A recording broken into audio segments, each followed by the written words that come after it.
오늘은 디모데후서 1장 6절부터 있는 말씀을 가지고 공부를 하겠습니다. 1장 6절 다 같이 읽으십시다. 그러므로 내가 나의 안수함으로 내 속에 있는 하나님의 은사를 다시 불릴 듯하게 하기 위하여 너로 생각하게 하노니.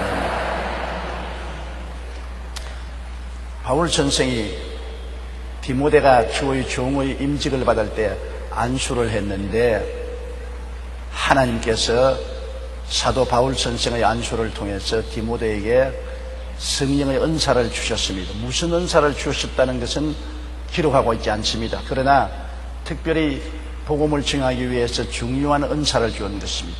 여러분, 목회자의 은사는 사도직이 있고 선지자, 교사, 목사가 있습니다. 이런 이런 직임이 있고, 그렇지 않으면 성령의 은사는 지혜의 말씀의 연사, 지식의 말씀의 연사, 영문별의 연사, 방언 은사, 방언 통역의 연사, 예언의 연사, 기적의 연사, 권능의 연사, 병 고치는 은사, 이런 은사들이 있는 것입니다. 무슨 은사가 디모데에게 임한지 모르겠지만은 바울이 디모데가 주의 종으로 임직을 받을 때 안수하여 은사가 임한 것입니다. 안수할 때 성령의 은사가 임하는 것은 참 많습니다. 혼자서 기도하지 않고 성령의 은사가 있는 사람에게 안수받으면 성령 체력받지 않아요. 우리 최자실 목사님 성령 받게 하는 은사가 있어서 금식 기도하고 부르짖을 때 가서 안수하면 성령을 받아요. 우리 최 목사님이 살아계실 때 한국과 전 세계 다니면서 상당히 지식이 많고 학식 있는 사람들을 안수해서 성령 받게 한 사람이 많아요. 그분들이 오늘날 제게 그런 간증을 많이 하는 것입니다. 그런데 나는 안수해서 성령 받은 은사가 없는 것 같아요. 아무리 안수해도 방언을 안 해요. 최 목사님은 안수만 하면 진동을 하고 방언을 말하는 그런 은사가 있는 것을 보았었습니다. 그러나 저는 제게 주신 은사가 뭔지 압니다. 저에게는 두 가지 은사가 와 있어요. 하나는 예언의 은사가 와 있고 하나는 병 고치는 은사가 와 있는데,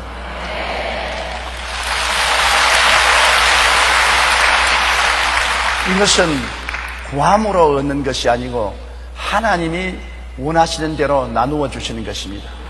저는 하나님께 늘 병 고치는 은사를 달라고 기도를 많이 했는데 그 기도할 때 예언이 자꾸 나와요. 예언이 자꾸 나와요. 예언의 은사는 구한 적이 없습니다. 왜냐하면 겁이 나기 때문에요. 잘못 예언하면 자기 망치고 남 망치고 절단강선이 됩니다. 그렇기 때문에 예언의 은사는 제가 구하지 않았어요. 안 하고 신유의 은사만 달라고 늘 부르짖게 되는데, 기도하는데 자꾸 예언이 나오고 또 하나님 은혜가 임하면은 예언의 영이 임하여서 예언을 하라 그렇게 말씀을 하시고, 그래서 예언의 은사가 있어도 굉장히 조심스러워하고 있어요.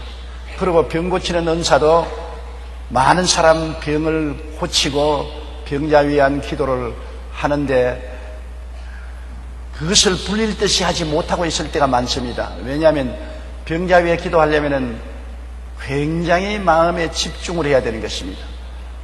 마음에 집중을 하고 에너지가 굉장히 필요한데 기도하고 마음을 집중하지 못하면 산만해서 잘 결과를 얻을 수가 없어요. 왜냐하면 그냥 무책임하게 병자 위에서 기도하고 그냥 지나가면 모르겠는데 하나님께로부터 계시를 받아서 병 나은 사람을 알아내 가지고서 지적을 해줘야 확실하게 역사가 일어나거든요. 여러분, 저희 입에서 하나님 말씀이 나와서 어떤 병자가 나았다고 할 때 그 병든 사람하고 탁 부딪히면 불꽃이 튀는 믿음이 역사하는 건 많이 보았지 않습니까? 그러려면 굉장히 정신적인 집중이 필요하고 애를 태워야 되는데 그게 게을러서 안 해요. 될 수 있으면 그렇게 집중하고 애를 쓰고 싶은 마음이 안 생기고 또 항상 공격을 받아요. 병자 위한 기도를 하고 하나님 계시를 받아서 말을 하고 나도 늘 안 믿는 사람들이 저거 금틀이다, 짜서 말한다, 그렇게 공격을 하기 때문에 공격을 받고 싶은 마음이 안 생겨요. 이래서 하나님이 주신 은사를 잠재워 놓을 때가 많습니다. 제가 종종 병자 위한 기도하고 병난 사람들을 지적해내는 일을 하다가 그 다음에는 막 그만 안 하고 그냥 병자 위한 기도만 하고 지나갔다가 또 잠시 후에는 양심이 갇히게 되어서 또 집중해서 하나님의 계시를 받아 누가 나았다는 말 하다가 또 게을러져서 또 안 하고 늘 그런 기복이 있습니다. 아마 디모데도 그런가 봅니다. 그래서 나의 안수함으로 내 속에 있는 하나님의 은사를 다시 불릴 듯 하게 위하여 너로 생각나게 한다. 다시 뜨거운 마음을 가지고 그 은사를 사용하라. 그래서 너는 이런 은사가 있으니까 사용하라고 기억나게 만들어주는 것입니다. 은사라는 것은 하나님이 남을 섬기라고 주신 것인데 사용을 하면은 점점 더 날카로워지고 사용을 안 하면 무뎌지는 것입니다. 그러므로 은사는 굉장히 조심스러운 것이지만은 잘 활용하면 많은 사람에게 유익을 갖다 주고 잘못하면 교만해지고 오도를 하면 큰 문제를 일으킬 수 있기 때문에 은사를 가진 사람은 굉장히 주의를 해야 되는 것입니다. 총을 가진 사람은 굉장히 주의를 해야 됩니다. 오발을 해서 무고한 사람을 다치게 하거나 생명을 빼앗을 때도 있기 때문에 은사는 꼭 그와 같은 것입니다. 내가 하나님께로부터 은사를 받았으면 굉장히 그 은사를 귀중히 여기고 조심해야 되기 때문에 너무 조심하다가 보니까 그만 은사를 덮어놓을 때가 많습니다. 그러므로 은사를 가지고 너무 은사 있다고 자랑하고 다니면은 마귀가 와서 시험에 들게 하는 것입니다. 다이아반지 끼고 다이아반지 봐라, 다이아반지 봐라, 다이아반지 봐라. 아이고 머리야. 그렇게 하면은 도둑놈이 붙는 것입니다. 다이아반지를 보일 때는 보이지만은 안 그럴 때는 감추어 놓는 것이 좋은 것처럼 은사도 꼭 필요할 때는 사용하지만은 그렇지 않을 때는 언제나 은사를 감추어 놓는 것이 시험에 들지 않는 길이 되는 것입니다. 그러므로 특별히 하나님 성령이 오셔서 이 은사를 사용하라고 할 때 그 은사를 사용해야죠. 예언의 은사가 제게 임할 때로 저 개인적으로 기도할 때 예언을 많이 합니다. 그러나 대중 앞에서는 성령이 강하게 이 예언과 권면의 말을 하라고 마음속에 충격을 주실 때만 하지 억지로는 하지 않습니다. 그것은 잘못 오도될 가능성이 있기 때문인 것입니다. 요사이 최근에 와서는 병자 외엔 기도를 하고 그냥 넘어가니까 하나님 성령께서 야 이놈아 더 집중하고 기도해서 병 나은 사람 계시 받아서 취직을 해야지. 취직을 안 하니까 왔다가 믿음이 달성하지 못해서 못 고침받고 나은 사람 있지 않느냐. 잔뜩 기대를 하고 왔는데 여기에서 믿음의 말씀이 주어지면 그걸 받아서 아멘으로 해서 나을 사람이 많이 있는데 못 낳고 나가는 사람이 많이 있지 않느냐. 그러므로 집중하라, 집중하라. 꼭 디모데에게 바울이 말한 것처럼 제게도 성령께서 요사이 그런 말씀을 하십니다. 불릴 듯이 하라. 내게 주신 신유의 은사를 불릴 듯이 하라. 옛날처럼 욕을 먹든지 안 먹든지 두려워하지 말고 담대하게 행하라. 이것은 내가 하는 것이기 때문에 내 시간대로 하라. 하나님이 그렇게 말씀하시므로 또다시 요사이는 그렇게 하려고 집중을 하고 노력을 많이 하고 있는 것입니다. 실제로 하나님이 우리에게 주신 것은 두려워하는 마음이 아니요 오직 능력과 사랑과 절제하는 마음이니 디모데가 마음이 굉장히 부드러운 사람이라고 했지요. 눈물이 많은 사람. 그는 감격을 잘하고 눈물이 많은 사람인데 그와 함께 또한 마음이 강하지를 못했습니다. 담대하지를 못했어요. 겁이 많은 사람이었습니다. 디모데는 마음이 부드러울 뿐 아니라 겁이 많아서 담대하게 나가지 못하고 자꾸 주춤거리고 뒤로 물러갈 때가 많았었습니다. 그렇기 때문에 바울 선생이 하나님이 우리에게 주신 것은 두려워하는 마음이 아니다. 마귀가 주는 것은 두려워하는 마음입니다. 마귀는 우리에게 와서 자꾸 겁을 주어가지고서 믿음을 포기하고 뒤로 물러가게 하는 것입니다. 겁을 먹으면 믿음은 날아가는 것이죠. 베드로가 물으로 걸어가다가 바람과 파도를 보고 겁을 집어먹으니까 믿음을 다 포기해버리고 그만 물에 빠져들어가는 것입니다. 그러므로 우리가 아무리 믿음을 가지고 나가도 마귀가 환경을 통해서 겁을 주면 그만 가슴이 덜렁 내려앉고 믿음이 사라지고 주님이 온데간데 없이 사라진 데가 많습니다. 이렇기 때문에 신앙생활이란 혼자 하는 것보다도 두세 사람이 항상 모여서 기도하는 것이 좋은 이유는 겁을 먹지 않게 하기 위한 것입니다. 여러분, 밤에 길을 걸어갈 때 혼자 걸어가면 겁이 납니다. 두 사람이 걸어가면 상당히 마음의 위로가 되고 세 사람이 걸어가면 담대해지는 것입니다. 혼자 누우면 춥습니다. 두 사람이 누우면 몸이 따뜻하고 삼겹살은 끊어지지 않습니다.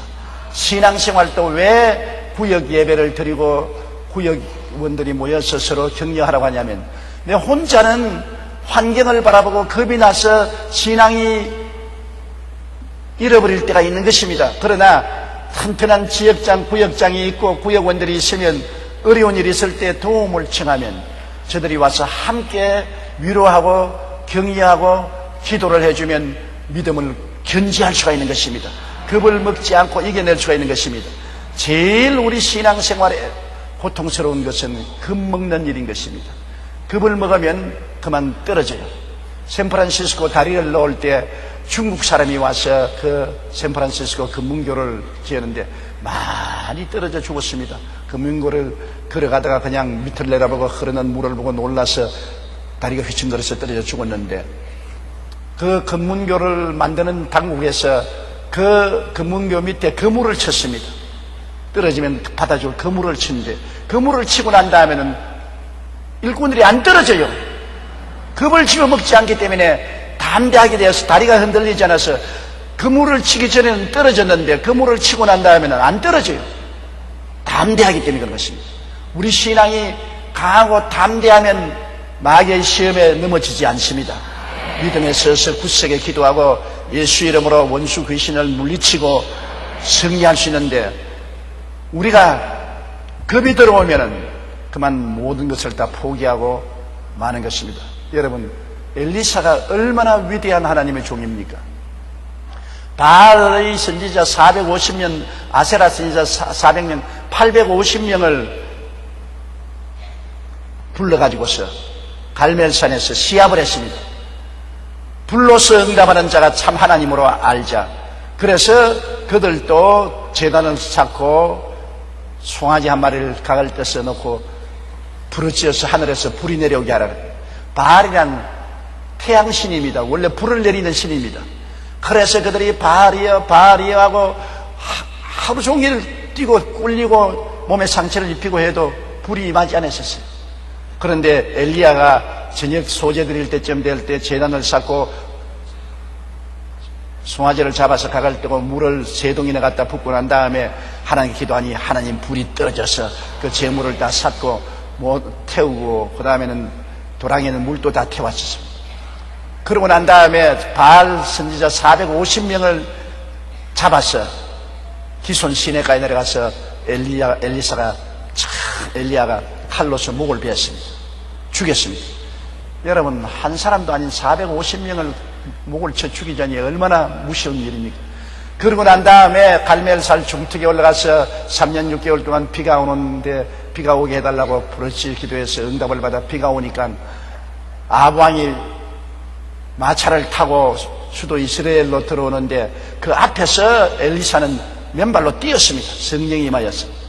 그렇게까지 성령으로 능력을 행하는 분이 집에 돌아와서 있는데 이세벨에게서 연락이 왔어요. 아합왕 이세벨이 네가 나의 선지자 450명을 죽인 것 같이 내일 아침에 내가 너를 죽이겠다. 엘리사가 혼비백산하고 일어나서 도망을 쳤습니다. 그러고 난 다음 유대 광야로 사흘 길을 들어가서 로뎀나무 밑에 들어누워서 하나님 능력하오니 이제 내 목숨을 거두어 주소서. 그렇게도 용감한 사람이 마음에 공포심이 들어오니까 그 위대한 믿음이 어디 갔습니까? 다 사라졌어요. 아주 마음이 연약해져서 로뎀나무 밑에 들어누워서 넉넉하니 내 생명을 거두어 주시옵소서. 그런 죽기를 원했었습니다.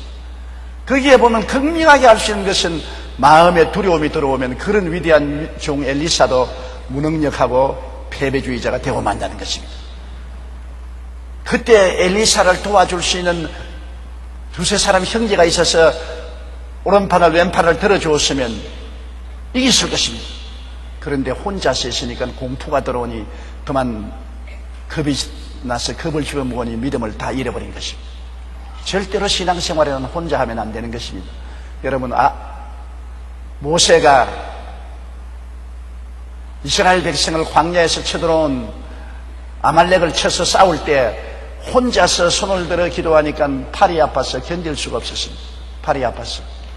그 팔을 내려오니까 여호수아가 전쟁에 지고, 팔을 올리니까 또 전쟁에 이기고, 올라갔다 내려갔다 올라갔다 내려갔다니 전쟁에 졌다가 이겼다가 졌다가 이겼다가 하니까 아론과 훌이 와가지고서 돌을 갖다 놓고 거기에 앉히고 각각 한쪽 팔을 들어서 받들어서 높이 하늘에 들고 있으니까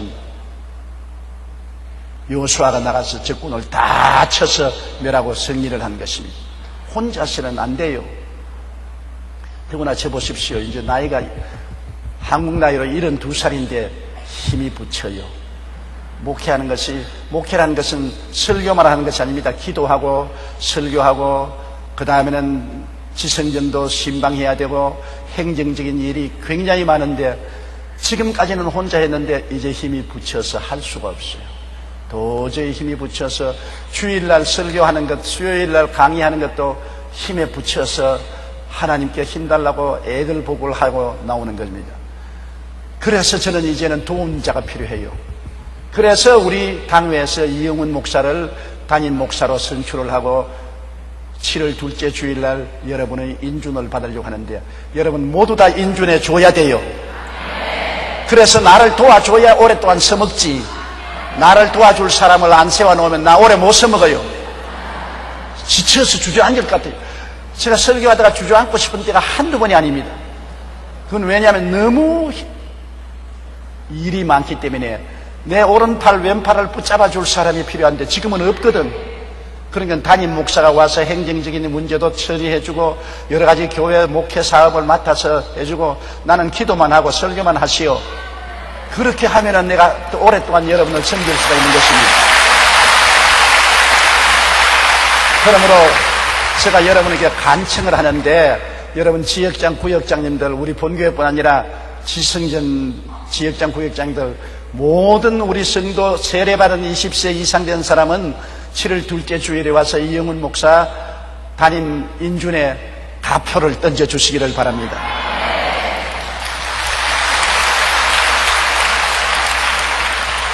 산문지 일을 안 만들어주면 나는 안 할래요. 이제 여러분에게 달렸어. 내가 힘이 들어서 못하겠어. 그러나 도와주면 할 수가 있어요. 아말렉하고 싸울 수가 있습니다. 해주시겠지요?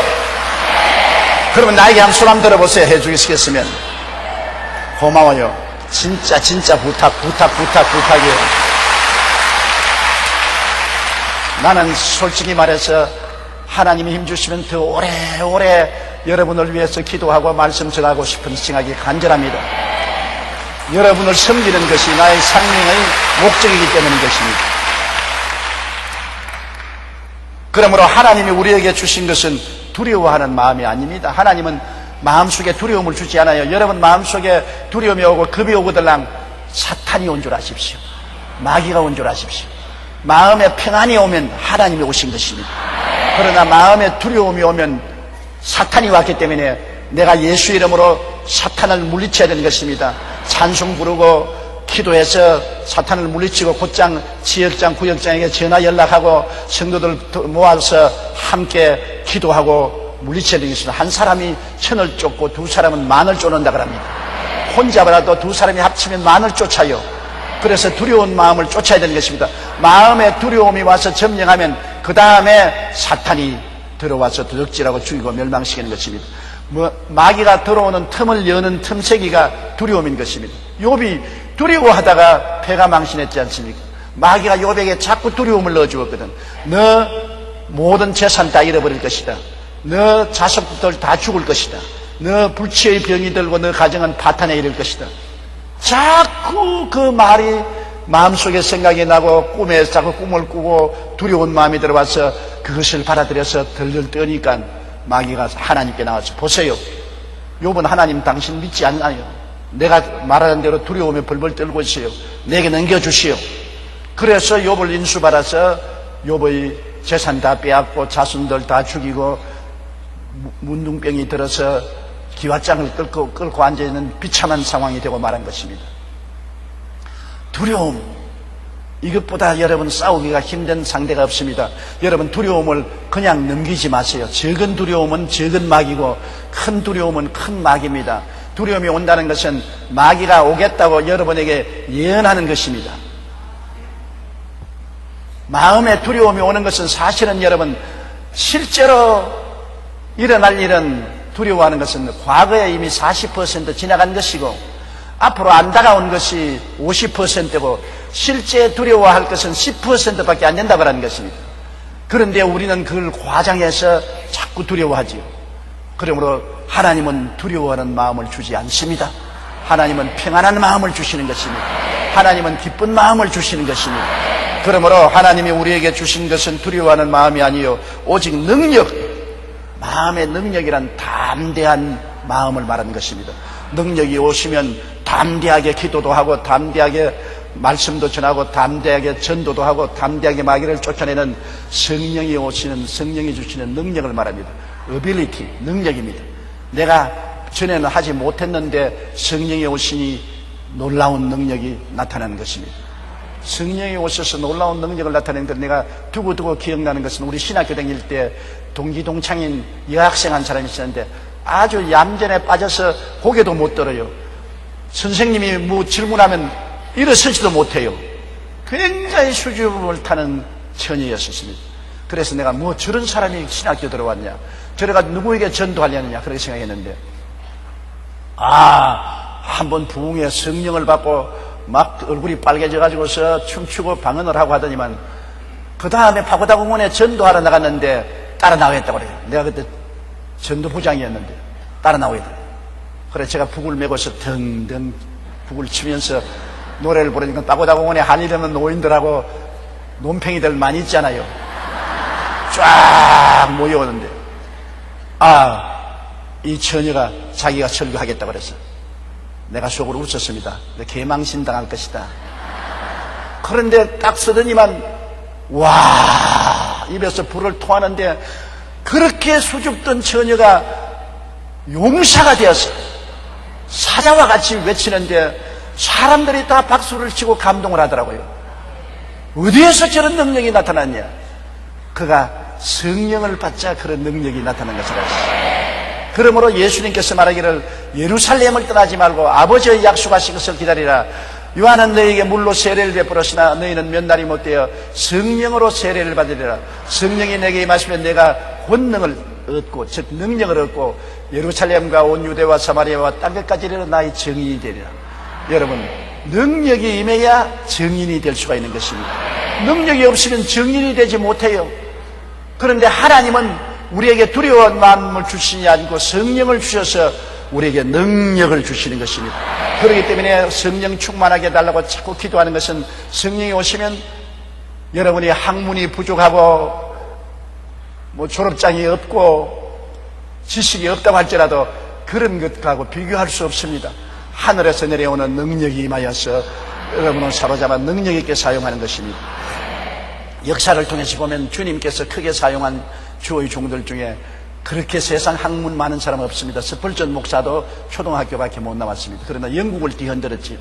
D.L. 무디 목사님은 얼마나 영어를 할 줄 못하는지 D.L. 무디 목사님이 설교한 설교 원문을 읽어보면 사투리가 너무 많아서 골치가 아파요. 나보다 영어 더 못해요, 미국 사람이. 그럼에도 불구하고 그는 미국과 영국을 뒤흔들어 놓은 것입니다. 그들은 다 성령의 충만함을 받고 능력을 바라기 때문인 것입니다. 그러므로 능력이 오면은 어설픈 말 몇 마디 해도 거기에 힘이 있는 것입니다. 아무리 기름 바른 말을 해도 능력이 없으면 그것은 아무 소용이 없는 것입니다. 주님은 성령을 통해서 우리에게 능력을 주는 것이기 때문에 여러분 능력을 사모해야 되는 것입니다. 하나님 아버지여 성령을 채워주시고 능력을 달라고요. 더구나 지역장, 구역장 여러분 부역 예배를 인도하러 갈 때 성령께 능력 달라고 간절히 구해야 되는 것입니다. 그래야 성령이 능력을 주어서 모르는 것도 깨닫게 하시고 또 아는 것도 더 알게 하시고 또 말씀에 힘이 있게 만들어 주시고 변화시키는 권능이 따라오게 되는 것입니다.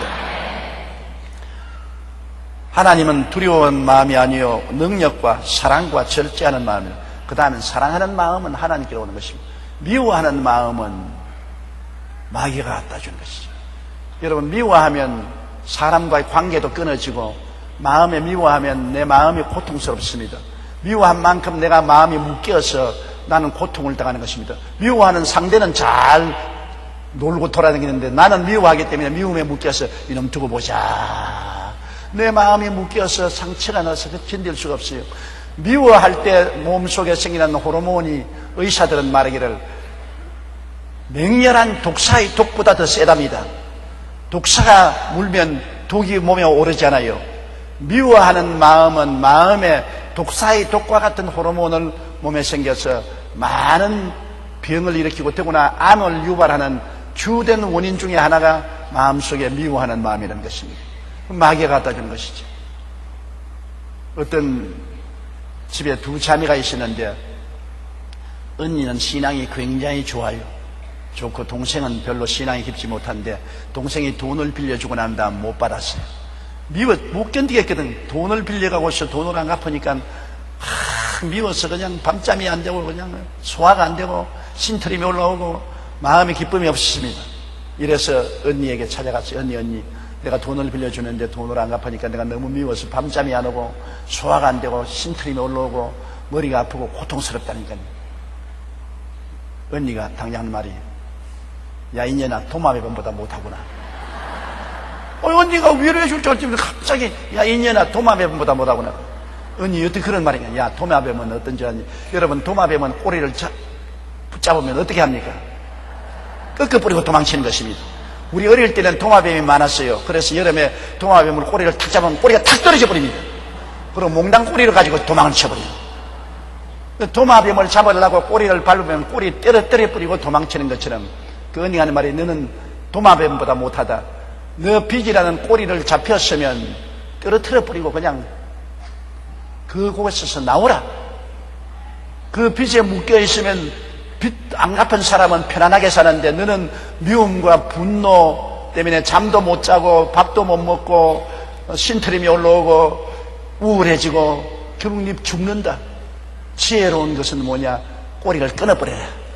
그냥 너가 그 사람 보고 세상에 살다가 별꼬라지 다 봤네. 그러고만 잊어버려라. 그러면 네가 사는 길이다. 맞았어요. 미워하고 살면은 미움을 받는 사람은 잘 사는데 미워하는 사람은 마음속에 고통을 당하고 미움의 독이 오르고 결국 병들고 죽게 되는 것입니다. 이러므로 미워하는 마음은 마귀가 갖다 주는 것이고 사랑하는 마음은 하나님이 갖다 주시는 것입니다. 하나님이 세상을 이처럼 사랑하셨다. 그래서 독생자를 주셨다.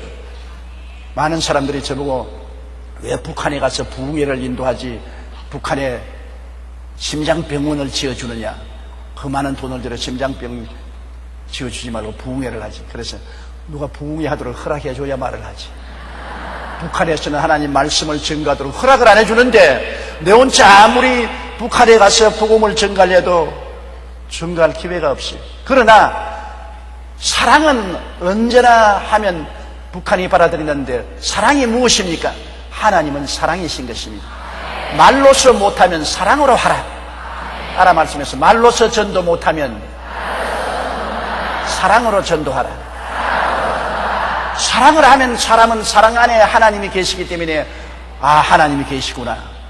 왜 사랑해 주냐? 하나님이 그 안에 계시구나. 자연적으로 말로 못하면 사랑으로 해야 되는 것입니다. 말로 전도 못하면 사랑으로 전도하는 것입니다. 예수님이 십자가에 못 박혀 지금 계십니다. 아무 말씀도 안 하셔요. 그러나 십자가에 못 박혀 척 늘어져 있습니다. 그 예수님의 십자가에 못 박힌 모습을 바라보면 아무 말이 안 들려도 뭘 느낍니까? 사랑을 느끼는 것입니다. 주님이 나를 이처럼 사랑하셨다. 그러므로 그 사랑의 감복에서 항복하게 되는 것입니다. 테레사 수녀가 수도문에 있을 때 수도원 복도를 왔다 갔다 하는데 거기에 채찍에 맞아 피투성이가 된 예수님의 그림이 벽에 걸려 있었습니다. 그 무심하고 그냥 보고 왔다 갔다 했는데 하루는 그 복도를 지나가다가 채찍에 맞아 유혈이 낭자하게 된 예수 그리스도를 바라보자 가슴에 메어지는 슬픔과 감격과 감사가 솟구쳐 올라서 그는 그 복도에서 부러뜨렸습니다. 주님께서 빌라도의 뜰에서 날 위하여 이렇게 얻어맞아 유혈이 낭자하고 온갖 고통을 다 겪었군요. 주님이 이렇게 고통당한 것은 나를 사랑하기 위하시니 나도 주님의 사랑을 받은 만큼 남을 사랑하게 해 주시옵소서. 그러니까 주님께서 말씀하기를 너는 인도에 가서 가장 가난한 중에 가장 가난하고 버림받은 사람 중에 가장 버림받은 사람들에게 사랑을 전파하라. 그 예수 그리스도의 그림이 아무 말도 안 했는데 그 피가 흘러 낭자하게 된 그 모습이 사랑을 말해 주었던 것입니다. 사랑을 말해주니 하나님의 임재를 느끼고 하나님의 메시지를 받고 그는 인도 칼가타에 가서 평생을 가난한 중에 가장 가난한 사람의 벗이 되고 그들을 사랑해 주어서 수많은 사람을 감동시켜 주신 것입니다. 사랑은 바로 하나님이신 것입니다. 말로 못하면 사랑을 하라. 여러분, 나는 말로 전도할 줄 모른다고 하거든. 그러면 좋습니다. 사랑을 하십시오. 여러분이 사랑을 표현하면 그 속에 하나님이 와 계신 것입니다. 오늘 너무나 말은 많은데 사랑은 없습니다. 오늘날 교회에서 부흥회는 많고 사회적으로 나가서 예수 믿으라고 외치는 소리는 많은데 그 말이 메아리쳐 돌아오고 효과를 발생하지 않은 것은 하나님의 사랑이 부족하기 때문인 것입니다. 사람은 이제는 말을 듣는 것보다 사랑을 체험하기를 원하는 것입니다. 오늘 한국교회가 이제는 한 단계 더 올라오기 위해서는 말로만 전도하지 말고 사랑으로 실천해야 되는 것입니다. 내 이웃을 내 몸같이 사랑하라는 그 사랑을 실천할 때 한국교회가 다시 한번 일어날 수 있는 것입니다. 가정에서 어머니가 아무리 자식들에게 전도를 해도 안 들어줄 때가 있지 않습니까? 그러나 어머니가 자식들을 그리스도의 사랑으로 깊이 사랑해주면 어머니의 사랑이 감동되어서 언제고 어머니를 믿는 그 하나님께로 돌아오게 되는 것입니다. 못되게 구는 남편하고 자꾸 앙탈을 드리고 욕을 하면은 점점 더 멀어지죠. 남편 보고 회개하라 해도 회개 안 합니다. 마누라 말 듣고 회개하라 해도 회개할 남편가 누가 있어요. 그러나 남편을 끊임없이 사랑해주고 격려해주면 감동이 돼요. 내가 이렇게 못되게 구는데 저렇게 못되게 구는 것을 다 알면서도 참고 사랑을 해주니 내가 바로 써야 되겠다. 사랑으로서 마음에 감동이 오고 변화가 와서 회개하게 되는 것입니다. 사람은 교훈을 들어서 변화되는 것은 좀처럼 없습니다. 그러나 사랑을 받으면 사랑이 그 마음속에 큰 변화의 기적을 갖다 주는 것입니다. 그러므로 하나님이 주신 것은 두려워하는 마음이 아니고 능력도 주시고 사랑 주시고 절제하는 마음입니다. 사람은 절제할 줄 알아야 되니까 분별력이 있어야 돼요. 절제하지 못하고 밥을 먹으라 하면 좋다고 밥을 너무 먹어서 배탈이 나면 안 되잖아요. 계란이 아무리 많이 좋아도 계란 많이 먹으면 콜레스테롤이 해서 혈관이 막혀버리고 말아요. 밥이 좋아도 절제하고 먹어야 되고 계란이 좋아도 절제하고 먹어야 되고 아이스크림이 맛있고 좋다고 너무 먹어서 배탈 나지 말고 한 2대쯤 먹고 그 다음 먹지 말아야 돼요. 모든 것이 절제해야 돼요. 말도 절제해야 돼요. 말도 그냥 집을 끝없이 자꾸 말을 하면은 나중에 자기 속에 있는 것도 할 말 못할 말 다 말을 하고 난 다음 버림받은 사람 되고 말아요. 말도 절제해야 돼요. 모든 삶은 우리가 절도 있게 하고 적당하게 하고 규모 있게 하고 아름답게 하는 절제가 필요한 것입니다. 하나님께서 오시면 사람으로 하여금 두려워하지 않게 만들고 그리고 능력 있게 만들고 사랑하게 만들고 절제 있는 아담한 사람이 되게 만들어주는 것입니다. 돈 좀 있다고 그냥 화려한 옷에 그냥 화려한 생활에 총 나가라 칼 나가라 하다가 도둑놈에게 잡혀가지고서 죽는 사람 많잖아요. 절제 있게 살았으면 좋지 않습니까? 그러므로 오늘날 우리가 자기의 생활에 절제를 가져오는 것은 하나님이 원하시는 것입니다. 그러므로 하나님께서는 디모데에게 바울을 통해서 말씀하기를 너무나 너는 마음이 부드러운 사람이지만 마음이 약해서 두려움이 많은 사람이다. 두려움을 내쫓고 그 다음 성령의 능력을 힘입고 사랑을 실천하고 절제하는 삶을 살아라. 너무 양보해도 안 되고 너무 겸손해도 안 되고 너무 과도하게 뒤로 물러가도 안 된다.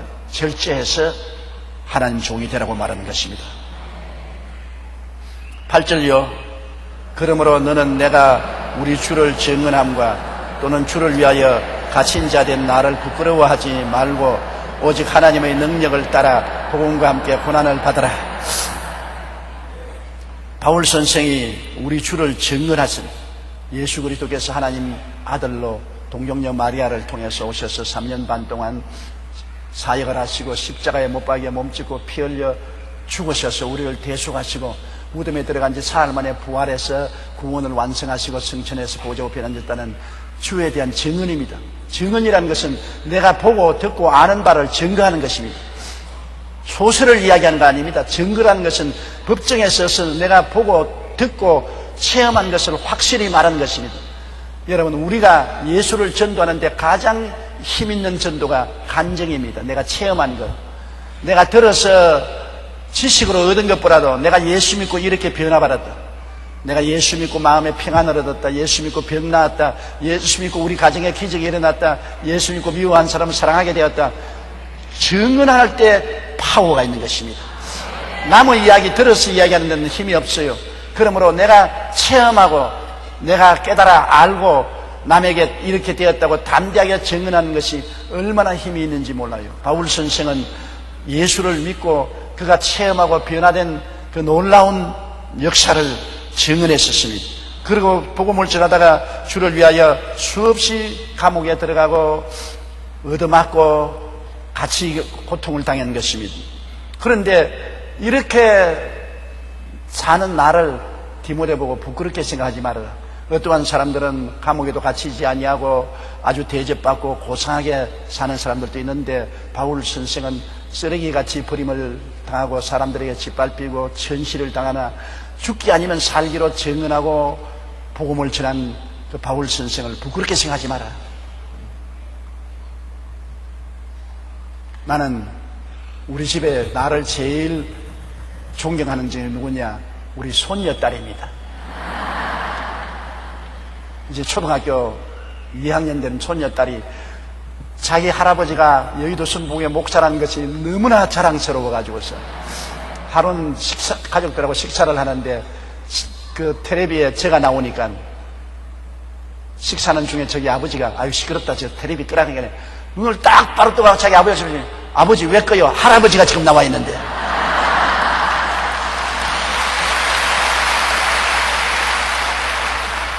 옥제가 3부 예배 설교하고 내려가면 이 계단 위에까지 올라와서 기다리고 있어요. 굉장히 나를 자랑스럽게 생각하고 나를 자랑스럽게 생각 안 한 사람들도 많이 있어요. 그러나 우리 손녀는 나를 자랑스럽게 생각하니까 내가 굉장히 기쁘다고.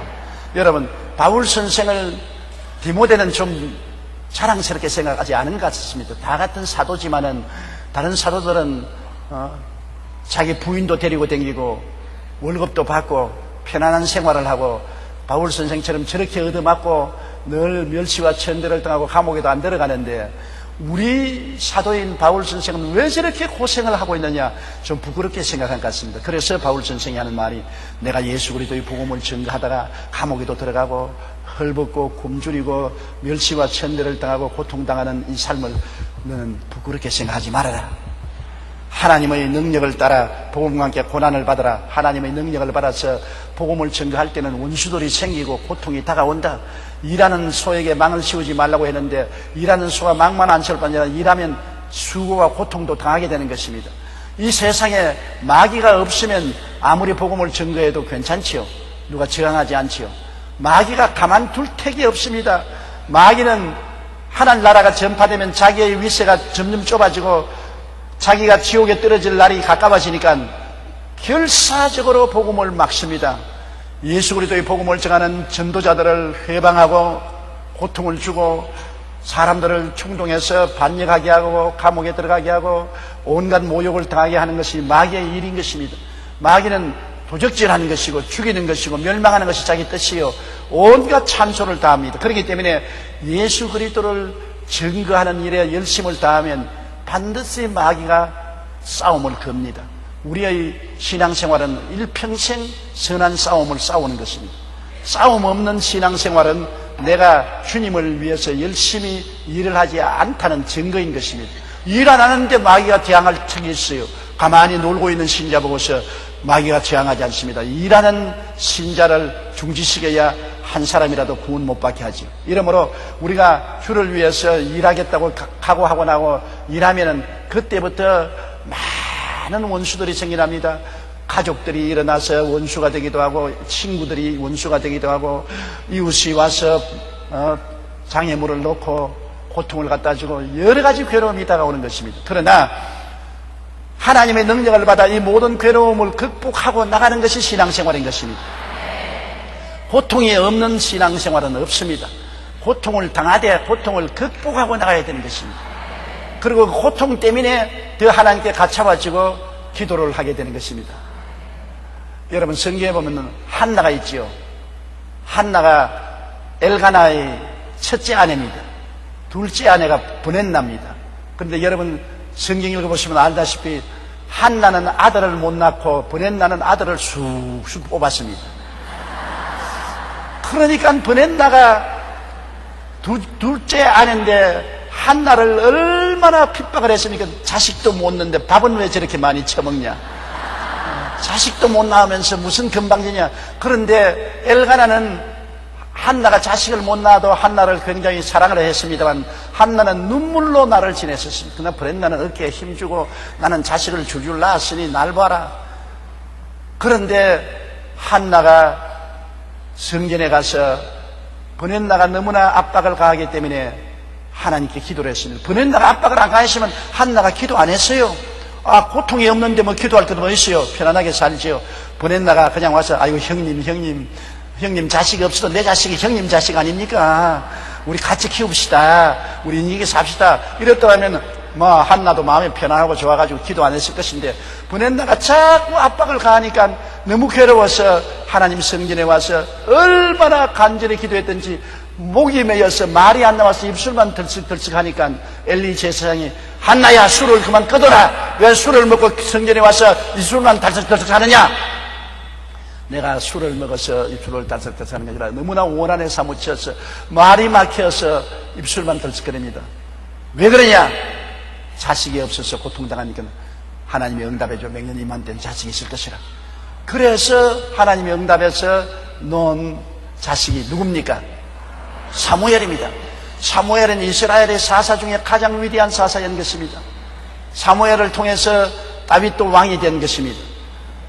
그래서 그는 사무엘을 낳고 그 다음에는 아들, 딸을 줄줄이 낳아서 자기의 모든 슬픔을 다 보상받았는데 나중에 지나고 보면 한나는 브렛나에게 고맙다고 해야 될 것입니다. 브렛나가 괴롭혔기 때문에 기도를 했다고. 안 괴롭혔기 때문에 기도를 안 했어요. 여러분 가정에도 브렛나가 다 있다고. 여러분에게도 브렛나가 있어요. 우리 지역장, 구역장은 지역, 구역 내 성도가 자꾸 괴롭히면 그 때문에 하나님께 눈물로 기도하다가 보니까 큰 은혜를 받게 되는 것입니다.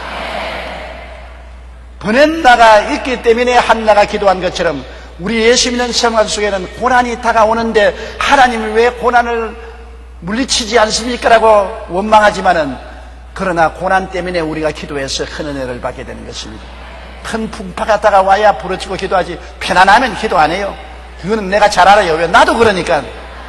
좀 편안하면 아이고 그만 늦잠 자자, 텔레비나 좀 보자, 그냥 편안하게 앉아서 놀자, 그런 생각이 자꾸 들어오지요. 그러나 고통이 다가오면 어디에 편안한 잠을 잡니까? 어디에 텔레비 앞에 앉아 있습니까?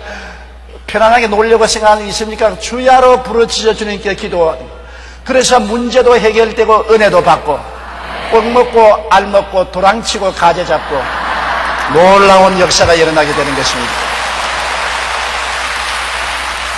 고난이 항상 있는 것은 괴롭지요. 그러나 고난을 통해서 축복이 오는 것은 바울 선생에게 그렇습니다. 바울 선생이 감옥에 많이 갇힌 것, 바울에게는 얼마나 괴롭습니까?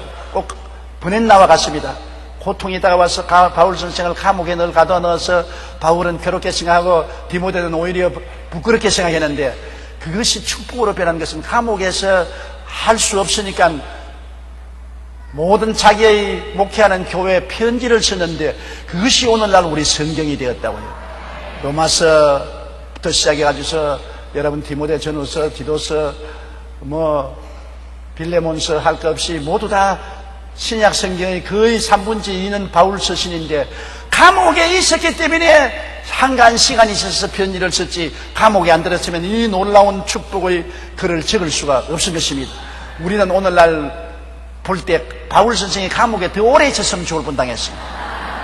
나오지 말고 더 오래오래 있어서 더 많은 편지를 적었더라면 우리에게 더 큰 축복이 되었을 것이라고 생각하는 것입니다. 보세요. 언제나 먼 훗날을 두고 보면은 주님을 의지하면 고난이 변하여 축복이 되고 마는 것입니다. 악이 변하여 선이 되고 마는 것입니다. 모든 환난이 합동하여 선을 이루게 되고 마는 것입니다. 바울 선생은 자기 당시에는 감옥에 들어가 사는 삶이 너무나 고통스럽지만은 그 시대가 지나고 난 다음에 오늘날에 와서는 2000년 동안 바울 선생의 서신을 통해서 우리가 믿음을 얻게 되고 기독교회가 부흥하고 천하가 구원받는 기적의 역사가 계속 일어나서 이를 통해서 바울은 지금도 살아서 우리에게 말하고 있는 것입니다. 그러므로 바울 선생의 감옥에 들어가 있는 것을 부끄럽게 생각하지 말고 성령의 능력을 따라 복음과 함께 고난받아라. 고난은 반드시 뒤에 보상이 다가오는 것입니다. 고난받은 만큼 기도하기 때문에 축복의 보상이 다가오게 되는 것입니다. 예수 그리스도 안에서 당한 고난은 헛되지 않습니다. 우리 주 예수 십자가의 고난이 얼마나 비참합니까? 그러나 그 보상은 부활하심으로 모든 만인을 구원하는 역사가 일어나게 되는 것입니다. 고난 괴로우죠. 원하지 않습니다. 그러나 여러분 고난 당할 때 기도하십시오. 시간 내어서 부르짖어 기도하십시오. 하나님의 기적이 일어나는 수단이 되는 것입니다. 마귀는 고난 갖다 주고 난 다음 자기 죽을 일을 하는 것입니다. 고난은 축복의 불쏘시개가 되는 것입니다. 고난 당하면 우리는 다 기도하게 되죠. 너무 편안하게 되면은 기도하지 않습니다. 가장 문제는 우리 한국이 지금 잘 살게 되니까 한국 교회가 기도하기를 게을리하고 한국 성도들이 기도하기를 게을리하기 때문에 하나님의 역사가 점점 줄어지는 것입니다. 기도해야 하나님 나라가 열리고 기도해야 하나님의 역사가 일어나고 성령이 운동하는데 기도를 적게 하니까 하늘 문이 닫히고 성령의 역사가 점점 줄어지기 시작하는 이것이 큰 염려 근심거리인 것입니다. 9절요. 하나님이 우리를 구원하사 거룩하신 소명으로 부르시면 우리의 행위대로 하심이 아니요 오직 자기의 뜻과 영원 전부터 그리스도 예수 안에서 우리에게 주신 은혜대로 하심이라. 이 한 구절 속에 무궁무진한 하나님의 축복이 다 들어있습니다. 하나님이 우리를 구원하사 거룩하신 소명으로 부르심은 우리의 행위대로 하심이 아니다. 우리가 좋은 가문에 태어나서 하나님이 부르신 것도 아니고 우리가 공부를 많이 해서 부른 것도 아니고 공로를 많이 세워서 부른 것도 아니고 수양과 도덕을 닦아서 부른 것도 아닌 것입니다. 우리는 하나님의 부르심에 대해서는 우리는 아무 자격이 없습니다. 여러분, 우리 예수 믿는 사람들은 모두 다 자기의 공로를 눈꼽만 채도 세우면 그로부터 박살나는 것입니다. 여러분 잘난 것 자랑하지 마십시오. 하나님께서 우리를 구원하기 위해서 그 아들을 주셨는데 그 아들은 우주를 지으신 창조주인 것입니다. 창조주 아들이 몸짓고 피 흘린 값이 얼마나 크겠습니까? 엄청난 대가인데 여러분의 행위라는 것이 몇 푼어치 가치가 됩니까? 몇 푼어치?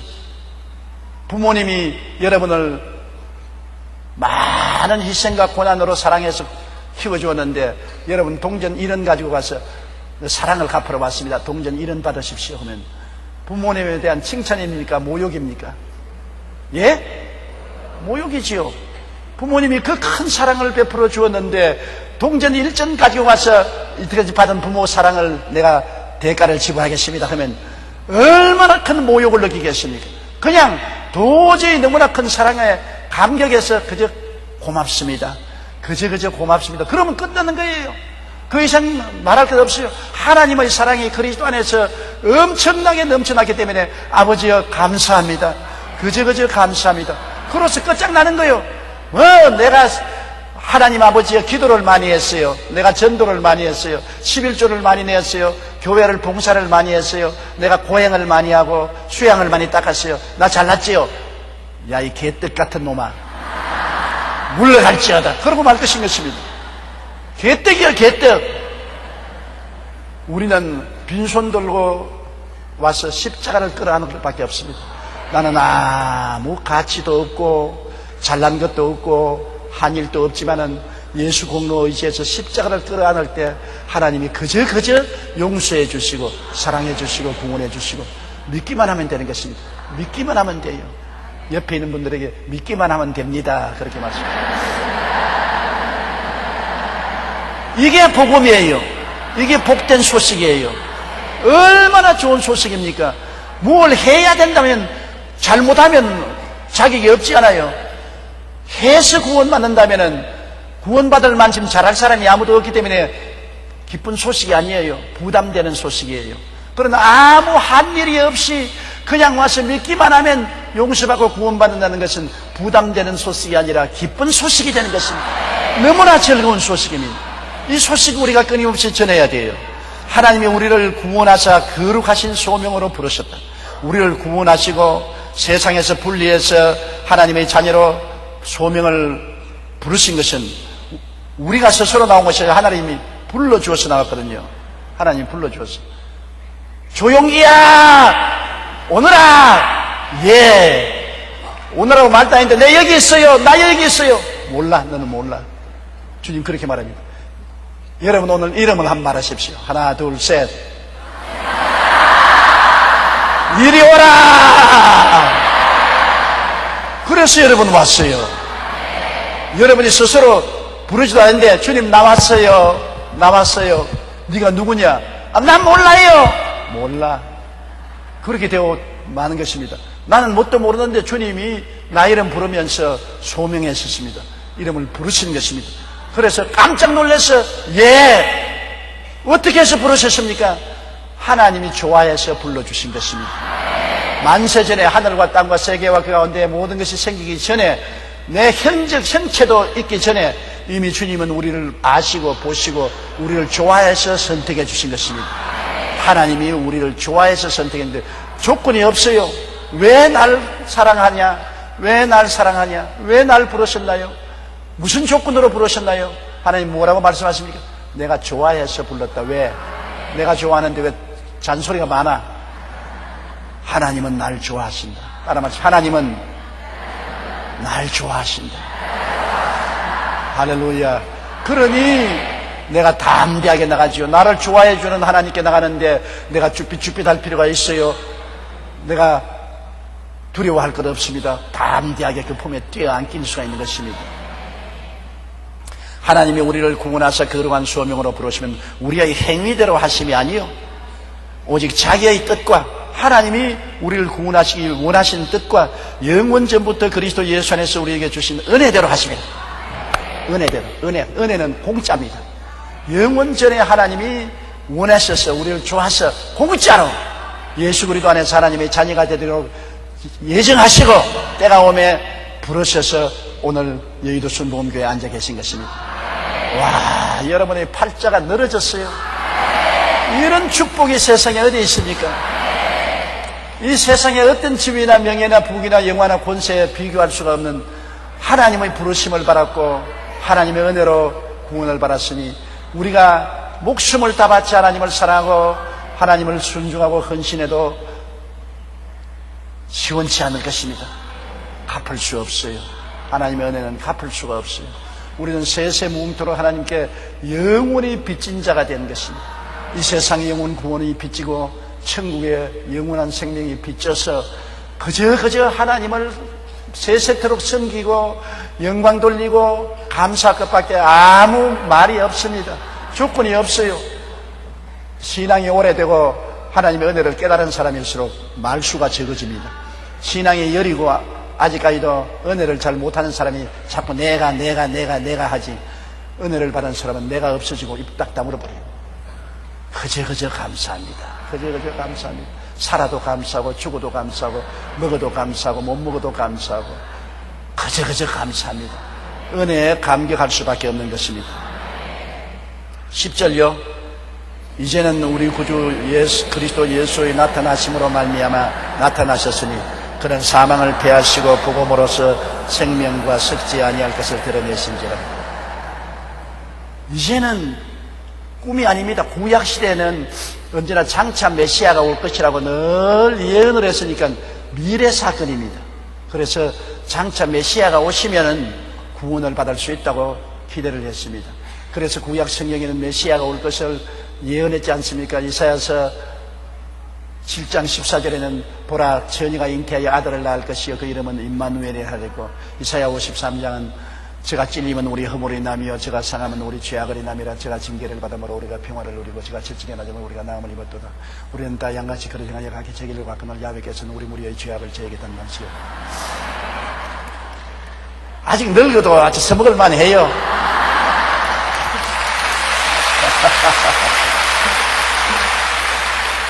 구약에 주님이 오실 일에 대해서 300번 넘게 예언이 되어 있어요. 그래도 다 미래 사건인데 바울 선생은 디모데에게 말해 이제는 미래 사건이 아니요 과거 사건이다. 그 예언이 다 이루어졌다. 그 예언대로 하나님의 아들 예수 그리스도가 동정녀 마리아를 통해서 오셨고, 그가 33세 십자가에 올라가셔서 말씀대로 몸짓고 피 흘려서 우리를 죄에서 속량하시고 세속과 마귀에서 해방하시고 치료하시고 저주에서 해방 자유를 주시고 부활 영생 천국을 주신 일을 이미 다 이루어 놓으신 것입니다. 구약시대 성도들은 장차 올 일을 기대하고 있었는데 우리는 장차를 바라보지 않고 이제 돌아보는 것입니다. 다 이루어 놓은 것입니다. 다 이루어 놓은 것입니다. 다 이루어 놓은 것을 이제는 우리는 보고 듣고 알고 깨닫고 믿음으로 은혜를 누리고, 그 은혜를 가지고 이제 장차 우리가 있을 영원한 집을 향해서 우리가 걸어가고 있는 것입니다. 이제는 우리 구주 그리스도 예수의 나타나심으로, 이미 나타났지 않습니까? 그런 사망을 패하시고 죽음을 패했었습니다. 죽음이란 것은, 첫째 죽음은 영적 죽음인데 죄를 지어서 하나님과 우리 사이에 멀어진 것이 첫째 죽음인 것입니다. 영적으로 죽었는데 예수 그리스도의 부활하심으로 말미암아 보혈의 능력으로 하나님과 우리 사이에 막힌 담이 싹 흐려지고 성령이 오셔서 영적으로 살아나버리고 마는 것입니다. 영생을 얻었습니다. 영생은 하나님의 생명인 것입니다. 그러므로 예수 그리스도의 나타나심으로 영적으로 살고, 이제는 육체적으로도 부활할 것이므로 육체적으로 사는 기적도 일어나게 될 것인 것입니다. 그러므로 영적인 사망, 하나님과 우리의 분리하는 사망을 패하시고 복음으로서 생명과 썩지 아니할 것을 드러내신지라. 예수 그리스도의 복음을 통해서 생명, 영적으로 살고 육적으로 부활해서 영광스럽게 되는 것과 썩지 아니함, 이제 우리는 썩지 않고 주와 함께 영원히 부활의 생명을 가지고 사는 것이 나타난 것입니다. 예수 그리스도로 말미암아 하나님은 우리 아버지가 되시고 우리는 하나님의 자녀가 되시고 하나님의 성령이 우리 속에 와 계셔서 아버지와 우리 사이에 막힌 담이 무너져서 사망이 철폐되고 그리스도의 복음을 통해서 생명의 역사가 나타나는 것입니다. 영혼이 잘됨같이 범사에 잘되며 강건하고 생명을 얻되 넘치게 하는 생명의 역사가 나타나고 영원 복락의 역사가 이루어진 것입니다. 예수 그리스도가 없었으면 이 땅에 사는 것이 엉망이거든요. 태어나서 고생하고 살다가 죽어서 지옥으로 떨어질 것이니 얼마나 고통스러운 것입니다. 손톱 밑에 가시 하나 들어도 밤새도록 아파서 잠을 못 자는데 지옥불에 떨어져서 얼마나 고통스러운 영원한 삶을 지내야 되는데 괴롭기 말로 다 할 수 없죠. 그런데 예수님이 오셔서 우리 대신해서 모든 고통을 감내하시고 빚을 갚아주시고 우리를 해방시켜 주심으로 예수 안에서 우리는 영혼이 잘되고 범사가 잘되고 강건하고 생명을 얻되 넘치게 얻고 태간 족속이요 왕같은 재상이 되고 우리가 하늘나라가 되고 하나님의 소유된 백성이 되도록 만들어 주셨으니 예수밖에 자랑할 것이 어디 있습니까? 주 예수님은 너무나 감사하고 감사한 일인 것입니다. 11절요. 내가 이 복음을 위하여 선포자와 사도와 교사로 세우심을 입었노라. 하나님께서 바울 선생을 이 복음을 위하여 선포자, 이 복음을 만인에게 전도하는 자입니다. 믿음은 들음에서 나며 들음은 그리스도의 말씀으로만 또 자꾸 선포해야 돼요. 믿든지 아니 믿든지 그것은 자기들 결정할 바요. 우리의 사명은 선포하는 사명인 것입니다. 예수 믿고 천당 가자, 예수 믿고 구원받자. 우리는 자꾸 마음에 걱정을 합니다. 이런 어리석은 복음을 전한다고 사람들이 믿을 것이냐? 여러분, 믿음은 성령이 믿게 하는 것입니다. 우리가 설득시켜서 믿게 하는 것은 아닙니다. 우리는 진리를 전파하면 성령이 준비된 사람 마음은 열어서 구원받게 만들어주는 것입니다. 성령의 마음을 열어요. 그러므로 그건 걱정하지 말고 우리는 예수 그리스도가 하나님 아들이요 우리 위해서 십자가에 죄를 대속해서 죽었다가 사흘 만에 부활해서 믿으면 용서받고 구원받는다는 이 어리석은 복음을 전해야 되는 것입니다. 우리가 보기에도 어리석은 것 같지만 우리도 믿었지 않아요? 또 택함받은 사람은 그 말씀의 씨앗이 떨어지면 만문을 열고 믿고 구원을 받게 되는 것입니다. 바울 선생은 이 복음의 선포자요, 또 사도요. 사도는 여러분 교회를 처음 세운 기초가 되는 것입니다. 사도시대에 사도들이 있어서 교회의 처음 기초를 세운 것인데, 그런 사도요, 그 다음 그런 교사요, 예수를 믿고 들어온 사람은 이제 가르치는 교사입니다. 전도만 하는 것이 아니라 전도하고 교회 들어오면 가르치지요. 오늘 수요 공부 시간은 가르치는 시간 아닙니까? 주일날은 주로 전도하는 시간이지만 수요 강의 시간은 가르치는 시간이거든. 그러므로 주일날 은혜 받는 것도 좋지만 수요일날 와서 많이 배우지 않아요? 그렇지요? 가르치는 것이죠. 바울 선생이 나는 복음 선포도 하고 그리고 사도직으로 교회의 기초를 튼튼히 붙잡고 다스리고 그 다음에는 가르치는 직분을 하나님이 주셨다.